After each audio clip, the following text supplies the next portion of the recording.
अस्सलामुअलैकुम, welcome to learning hub channel. मेरा नाम है हिना। आज ये फिर से मैं हाजिर हूँ ईवीएस के बेस्ट नोट्स लेके, जो कि एनसीईआरटी बेस्ड रहेंगे। इससे पहले हम 2 वीडियो बना चुके हैं। अगर आपने अब तक नहीं देखा है तो आप जाकर देख सकते हैं, डिस्क्रिप्शन बॉक्स में आपको लिंक मिल जाएगा।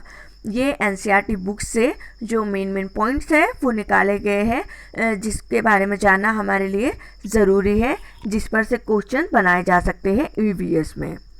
ठीक है, तो चलिए देखते हैं, हम चलते हैं। इससे पहले हमने 2 पार्ट में डिस्कस कर चुके हैं मुख्तलिफ़ किस्म के जो त्यौहार थे वो कहाँ पर कौन से मनाए जाते हैं। तो उसी में से एक त्यौहार था बिहू त्यौहार, जो कि आसाम में मनाया जाता है।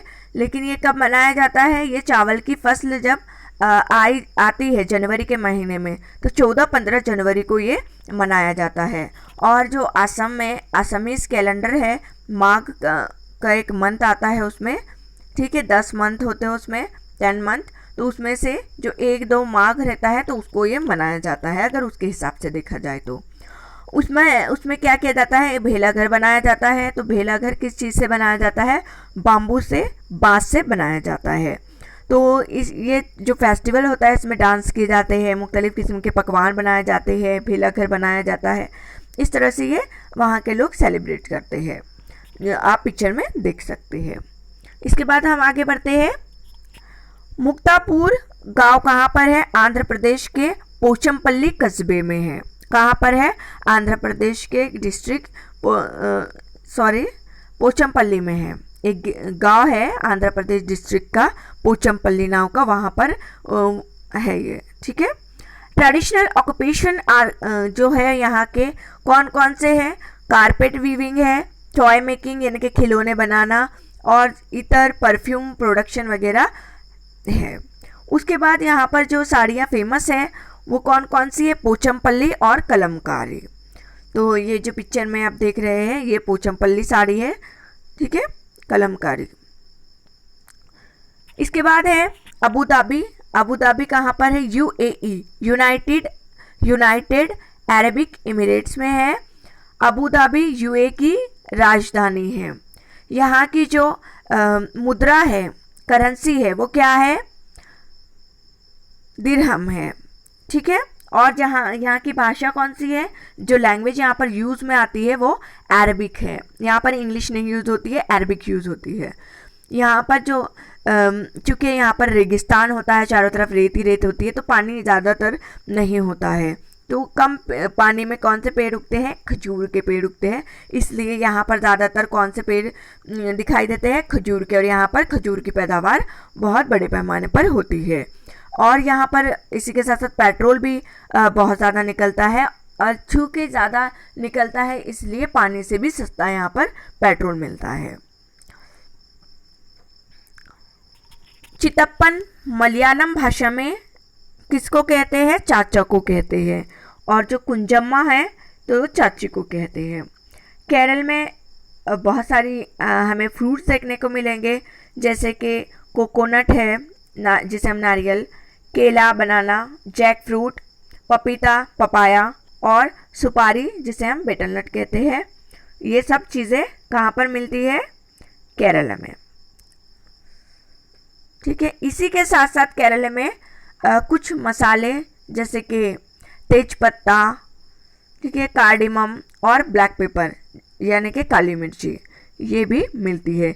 इसी तरह से कुछ अलग अलग जगहों पे अलग अलग चीज़ें क्या होती है? फेमस होती है। जिस तरह से कुल्लू जो है, तो कुल्लू में कौन सी चीज़ें फेमस है? कुल्लू की शॉल जो रहती है वो बहुत अच्छी रहती है, गर्म रहती है। इसी तरह से आसाम में सिल्क अच्छा मिलता है। और इसी के साथ साथ हम पिछली वीडियो में पढ़ चुके हैं कि यहाँ पर मधुबनी पेंटिंग भी अच्छे से बनाई जाती है। इसी के साथ साथ जो कश्मीरी है, तो कश्मीर की एम्ब्रॉयडरी जो होती है वो बहुत अच्छी होती है। आपने देखा होगा यहाँ पर कढ़ाई की जाती है, हैंडवर्क वगैरह होते हैं, तो वो बहुत ही उम्दा किस्म के होते हैं।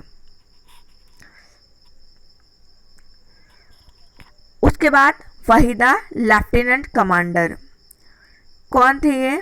तो ये भारतीय नौसेना में डॉक्टर थे। ठीक है। वो पहली महिला थी जिन्होंने परेड में क्या किया था? लीड किया था परेड को, ठीक है, वो जम्मू कश्मीर के रिजौरी ज़िले के थनमंडी गांव की रहने वाली थी। और परेड में कितने निर्देश होते हैं, कमांड कितने होते हैं, तो परेड में 36 कमांड्स होते हैं। इनका पूरा जो नाम था तो वो वहीदा खान है, ठीक है। और जो प्रिज्म है वो उनके वालिद ने उन्हें किताब के तौर पर इस तरह से नवाजा था, क्योंकि उनमें बहुत सारी क्वालिटीज़ थी अलग अलग किस्म की, इसलिए उनके वालिद ने उन्हें प्रिज्म नाम दिया था। उनकी बड़ी बहन इंस्पेक्टर वगैरह पुलिस में है कुछ तो, और उनकी जो मम्मी और पापा थे दोनों टीचर्स थे, ठीक है।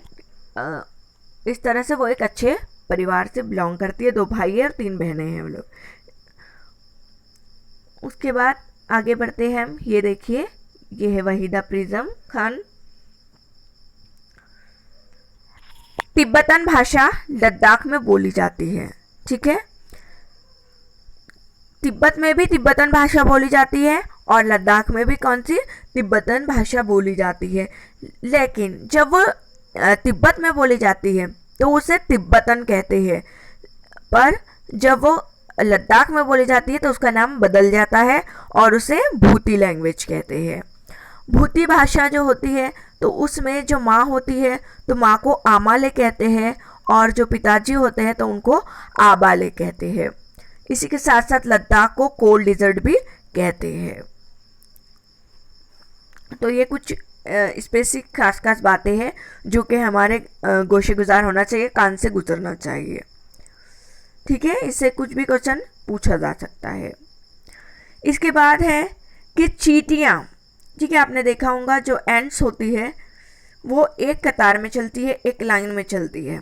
बहुत बार हम लोग बचपन में भी देखते थे और उंगली से मार देते थे, उन लोगों का रास्ता काट देते थे तो उनके वो बिखर जाती थी, फिर लाइन से नहीं चलती थी। तो उनके लाइन में चलने की क्या वजह है?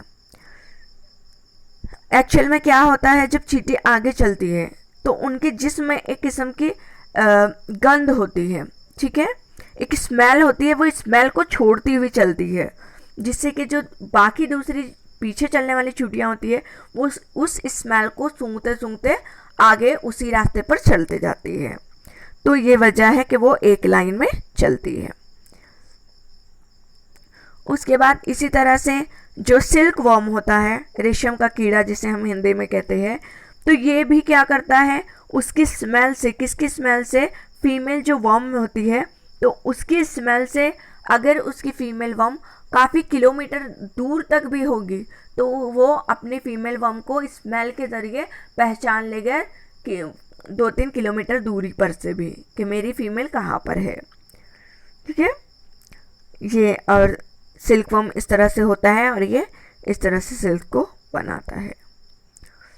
उसके बाद हम देखते हैं कि अगर हम लाइट बंद भी कर दें तब भी मच्छर आते हैं और हमें काट के चले जाते हैं और हम अंधेरे में खुजाते रह जाते हैं। तो ये मच्छरों को कैसे पता चलता है? इन्हें तो दिखाई नहीं देता, लाइट बंद रहती तब भी काट के चले जाते हैं।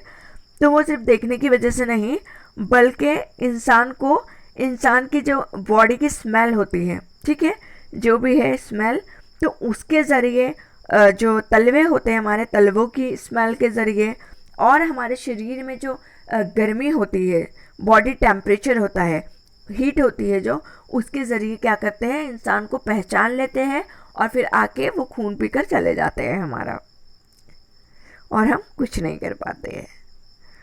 इसी के साथ साथ हमने देखा है कि कुत्ते क्या करते हैं, ग्रुप में रहते हैं, रोडों पर रहते हैं, ठीक है, उनका अपना एक ग्रुप रहता है और वो अपने ग्रुप में किसी और को शामिल नहीं करते, किसी और कुत्ते को शामिल नहीं करते। तो वो किस तरह से पहचानते हैं अगर कोई और कुत्ता उनके एरिया में आ जाए या उनके ग्रुप में शामिल हो जाए, तो वो किस तरह से पहचानते हैं?